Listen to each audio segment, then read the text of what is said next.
At this point, the only thing getting taken is our money.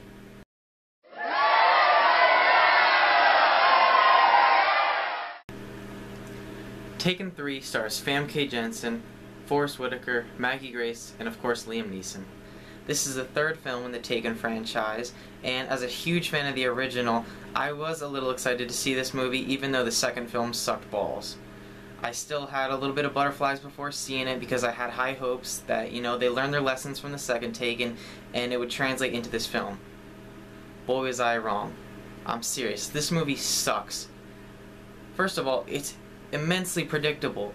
Seriously, before each scene you can predict what's going to happen, how it's going to happen. That is not a good thing in a movie. The acting was pretty good for all the main stars, but that was to be expected because it's the same characters from the previous films, which I thought the acting was good in them too. But this film does nothing for me. For being an action movie, the action scenes were filmed terribly. Seriously, what's the one thing you need in an action movie if you have a boring plot and a predictable plot? You need good action scenes. This movie does not contain that. The film looks terrible. The scenes were shot horribly. I don't know what this director was thinking when he was making this movie. Now, even though the plot line is boring, I would go tell you to see this if you're a huge fan of action, but because the action scenes were filmed so terribly, it's not even worth your time. If you go into it thinking, hey, I don't care about the characters, the plot, or the story, I just want to see some cool action scenes, you're not going to get this in this movie. It just looks like the director doesn't care at all. He doesn't give a shit. That's what I got from this movie. Another thing is, we knew Liam Neeson was a badass from the previous movies, but in this movie, he's actually God. You cannot kill him. There's so many scenes in this movie where you think he dies. I mean, you know he doesn't because it's not the end of the movie, but he supposedly dies, but you don't see how he gets out of it. It just cuts right to the next scene. You don't see how he got out of it. You're just supposed to expect, well, hey, it's Liam Neeson, so he must have done something right.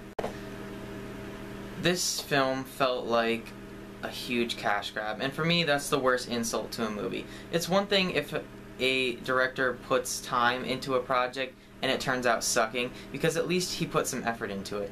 This felt like a huge cash grab. It didn't even feel like a Taken movie. It looks like they just slapped the title right on it and thought, hey, people are gonna see this because it has Liam Neeson in it and it's called Taken.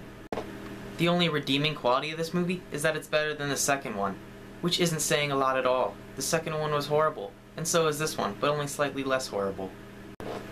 Now, because I thought the acting was solid, and because Liam Neeson is a badass as always, I'm gonna give this movie a 6 out of 11. But don't go see it. It's a huge waste of money. Maybe if your friends are over and you want to rent something, get it off the TV when it's for like $4 or $5. But to pay for $11.50 is a huge waste of money. This is a huge example of Hollywood being cash grab whores. Okay? They had a great first film, and then they had to shit on that film by making 2 shitty sequels.